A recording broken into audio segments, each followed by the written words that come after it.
How's it going, guys? Welcome back to the GSMC Chip Shot Football Podcast, brought to you by the GSMC Sports Network. I'm your host, Manny Maradiaga, live today on Monday, August 5th, to talk to you guys about some more stories around the NFL. We've already hit 3 weeks, heading into week 3 of NFL training camp, and now this week will officially start a whole week, basically, of the preseason games, whole weekend, I should have said, starting from Thursday through Sunday. We already had the Hall of Fame game already, and now we're going to have more starting this week. But on today's episode, we're going to go through some more stories around the NFL, starting with Tyreek Hill's new deal that got done on Saturday. Then also, somebody already wanting to make changes to the new kickoff format after the Hall of Fame game, plus the Steelers quarterback battle, an update on that as the days go on. But we have more topics to talk about as we go on through the show. But before I start on the first segment, I'd like to remind you guys, if you have any questions or comments you'd like to make, to please use the tip and donations link, GSMCPodcast.net. By using the link you see on your screen, I'm able to see your question, acknowledge it, read it on air, and that way get your guys' thoughts on anything I have to say, answer any questions, any comments you'd want to make. And it's also a big help for the show and the network as a whole. So if you guys would, we'd greatly appreciate it if you guys are able to use that tip and donations link, GSMCPodcast.net, with any questions or comments. But with that being the case now, we'll jump into the first segment. Tyreek Hill gets a new restructured contract now with the Miami Dolphins, has him signed with them through 2026 still, but the details on this new contract really broke on Saturday. That's when the news of this all came out, that Miami and Tyreek had come to an agreement on a restructured contract. The new deal is now worth $90 million over the next 3 years, still remaining on his original contract with the Dolphins, but now they add an additional $65 million guaranteed to the contract he is currently on. No added years are, added to the end of this, so it's not like he's going to ride out this contract and he has a few more years added on. It's still basically the same 4-year, $120 million deal that he got in March of 2022. He still has 3 years left on that deal, but now basically what has been updated is the amount of guaranteed money, which goes all the way up to $106.5 million in guaranteed money, which now becomes the most ever amount of guaranteed money added onto a contract without adding any additional years to it in NFL history. So that's a pretty niche stat that I thought was pretty interesting overall. But basically, the deal gets agreed between the Dolphins and Tyreek, and it was something that was basically the last thing that the Dolphins needed to do with Tyreek, just because they already extended Jalen Waddle. They already got that massive extension done with Tua Tagovailoa, and now Tyreek was really the last thing they needed to really check off of their list. And whether or not they were going to give him more money in terms of salary or, go this route with the guaranteed money, that detail was still pretty much in the gray area. But now we finally have our answer, and now also this $106.5 million guaranteed to Tyreek Hill is now just below Justin Jefferson's $110 million guaranteed for the most ever in NFL history. So he gets bumped up right there with Justin Jefferson. And like I mentioned before, their big three, essentially, Waddle, Tua, and Tyreek Hill, are now all signed through at least 2026. Tyreek Hill signed through 2026, while Jalen Waddle and Tua are signed until 2028. And if you look at all the numbers in the total value of their new contracts going forward, Jalen Waddle's total amount that he got in his new 3-year deal was about $84.75 million. Tyreek Hill now, like I mentioned, is at $90 million, and Tua got $212.4 million going his way, which adds up to about $387 million, so nearly $400 million going to just 3 players on the Miami Dolphins. And it seems like a lot. It's a crazy amount going to just 3 players, but I think it was warranted. I think it was needed. It had to get all of this done.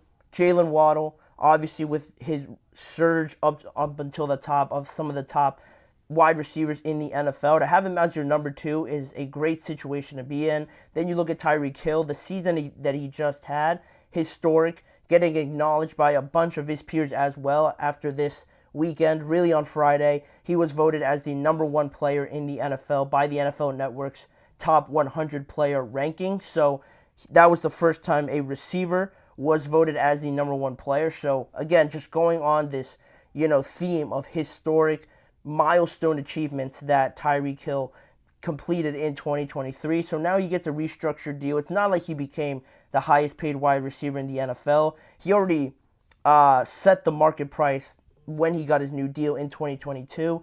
Now, nobody could have expected this massive explosion in the wide receiver market, but Tyreek Hill was already at the top of the list at one point recently. So now it was more so about that guaranteed money, more so because Tyreek has stressed already that he wants to stay in Miami. He doesn't want this to become something ugly where they're talking about not extending him, parting ways. He made sure to emphasize that in some recent interviews leading up until this moment. So I think everyone's pretty much happy with this deal. The Dolphins keep together their big three players that now, bear this responsibility, being the core of this team now together for the next 3 years essentially.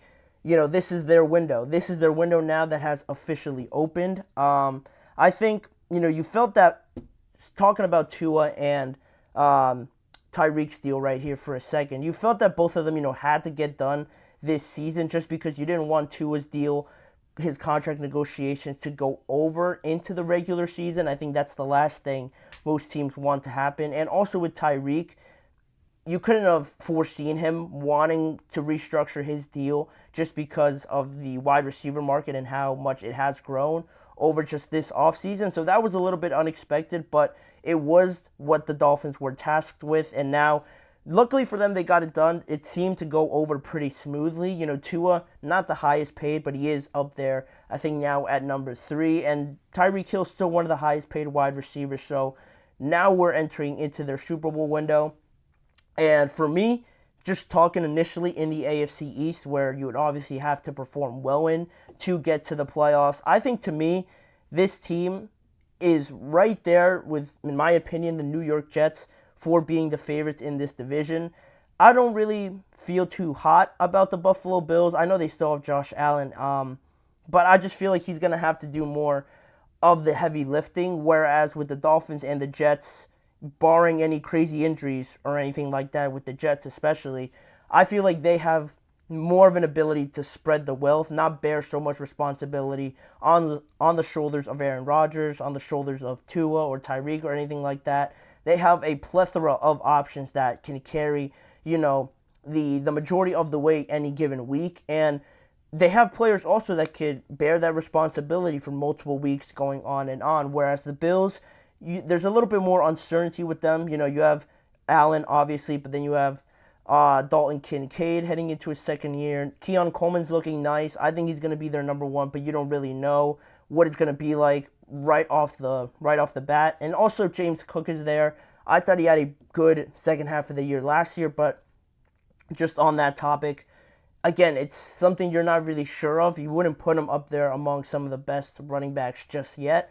So for me, the Dolphins now, getting all this out of the way, they're right there in contention for the division. They were about to win the division last year, if not, choking essentially against the Bills twice to end the year. So they're used to this sort of environment. They're used to this sort of scenario. I believe they can close the deal out this year. And just to close out this first segment on the contracts that we're seeing now, like I mentioned with the wide receiver market, the quarterback market, it's just the hierarchy now. It's pretty interesting to me how it just sort of lines up, and now how the quarterback is still, pretty much up here, right? Untouchable from any other position group in the NFL. But now you're seeing, before when Nick Bosa got his deal, becoming the highest paid non-quarterback in NFL history at $34 million per year as his salary, he sort of set the hierarchy as the pass rushers being right below the quarterbacks in terms of significance to a football team, in terms of importance and,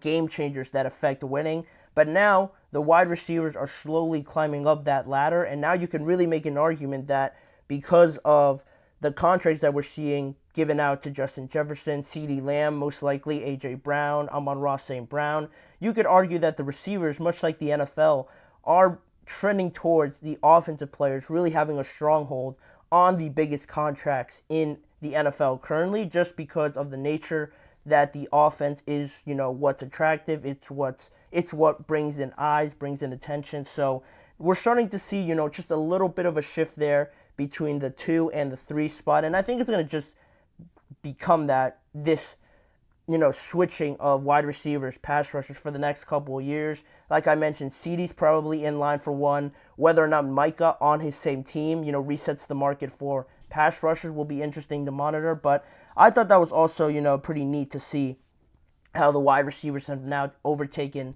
that number 2 spot, and how long they'll hold it will be something to watch going forward. Like I mentioned, with Micah being the next guy to probably get paid and have a chance to reset that market.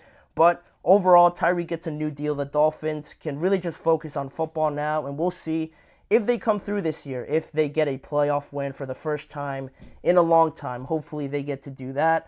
But that'll be it for the first segment. We're going to move on and talk about the new kickoff format. After the Hall of Fame game, it didn't take long for somebody, Sean Payton, the head coach of the Denver Broncos, to suggest a change already to this new format. We're going to get into what he wanted to change specifically and whether or not we believe it's a good idea. So stick around. We'll be right back after this break.